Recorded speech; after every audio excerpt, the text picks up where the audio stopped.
آپ صلی اللہ علیہ وسلم کا عقیقہ اور تسمیہ۔ ولادت کے 7ویں روز عبد المطلب نے آپ کا عقیقہ کیا اور اس تقریب میں تمام قریش کو دعوت دی اور محمد آپ کا نام تجویز کیا۔ قریش نے کہا کہ اے ابو الحارث عبد المطلب کی کنیت ہے، آپ نے ایسا نام کیوں تجویز کیا جو آپ کے آباء و اجداد اور آپ کی قوم میں سے اب تک کسی نے نہیں رکھا؟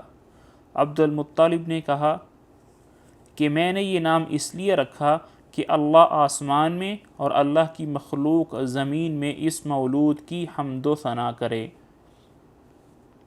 عبد المطلب نے آپ کی ولادت سے پہلے ایک خواب دیکھا تھا جو اس نام کے رکھنے کا باعث ہوا۔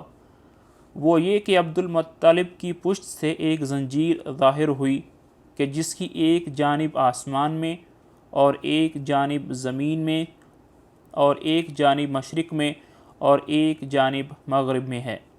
کچھ دیر کے بعد وہ زنجیر درخت بن گئی جس کے ہر پتہ پر ایسا نور ہے کہ جو آفتاب کے نور سے 70 درجہ زائد ہے۔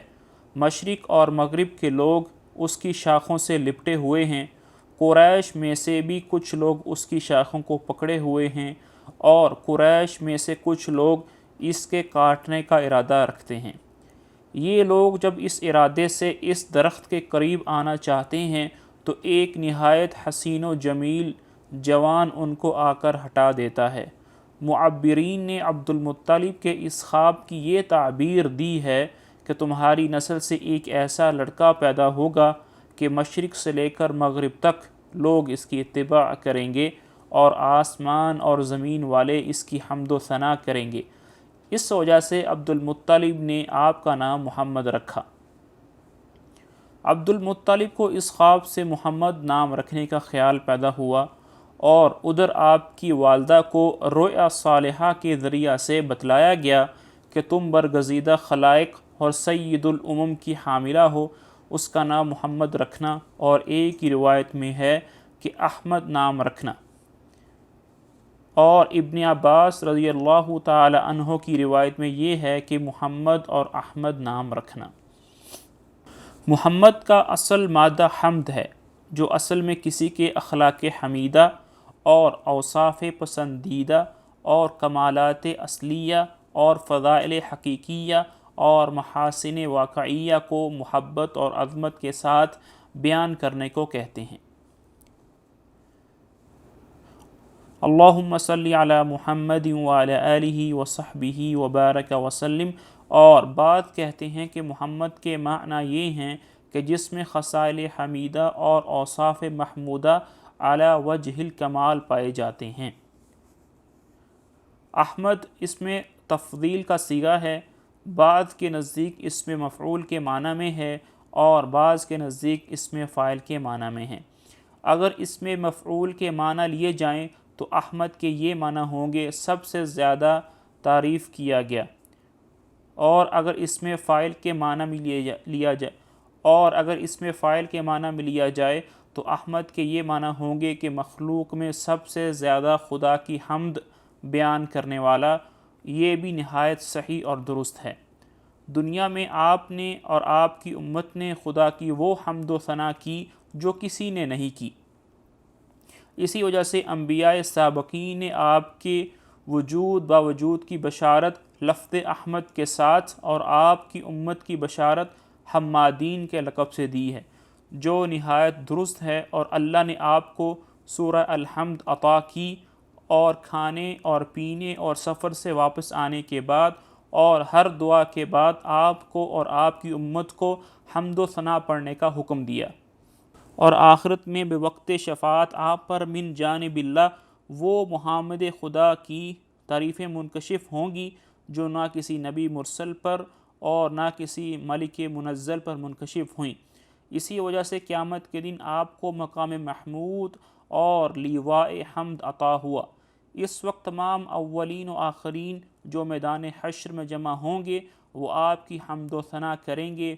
خلاصہ یہ کہ حمد کے تمام معانی اور انواع و اقسام آپ کے لیے خاص کر دیے گئے ہیں۔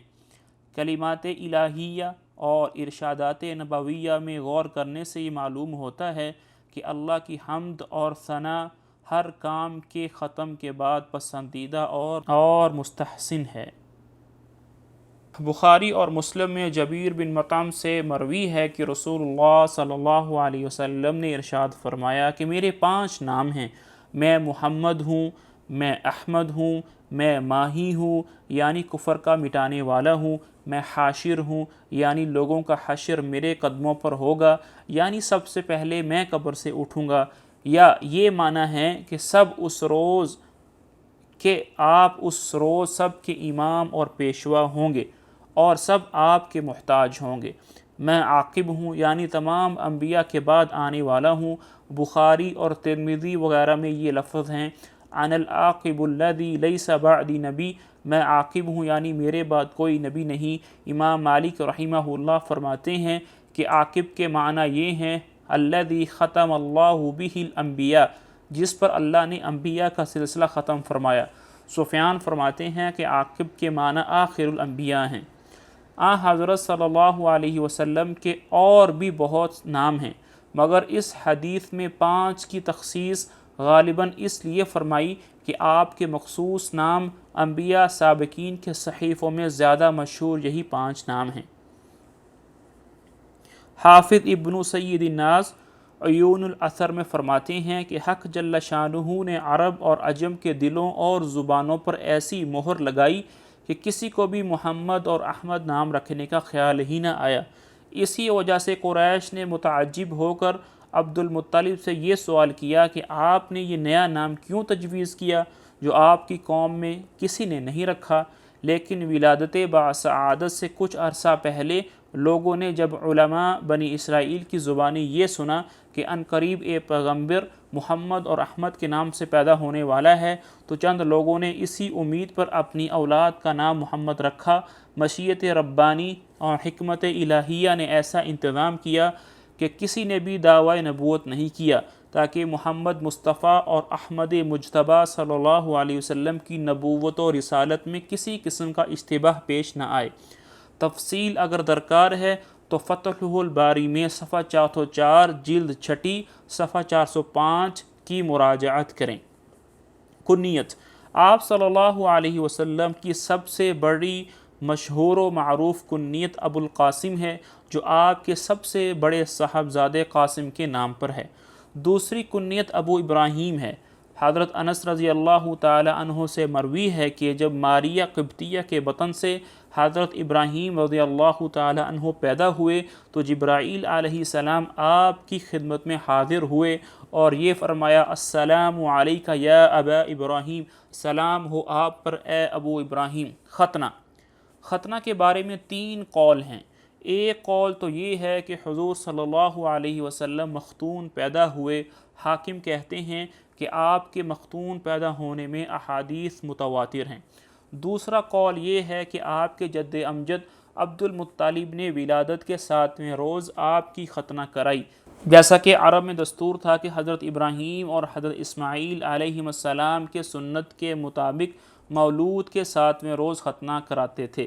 تیسرا قول یہ ہے کہ حضرت حلیمہ سعدیہ کے یہاں آپ کی ختنہ ہوئی، اور یہ قول ضعیف ہے۔ مشہور اور معتبر قول اول ہی کے 2 ہیں، اور ان دونوں قولوں میں تطبیق بھی ممکن ہے کہ حضور صلی اللہ علیہ وسلم مختون ہی پیدا ہوئے، لیکن ختنہ کی تتمیم اور تکمیل عبد المطلب نے کی۔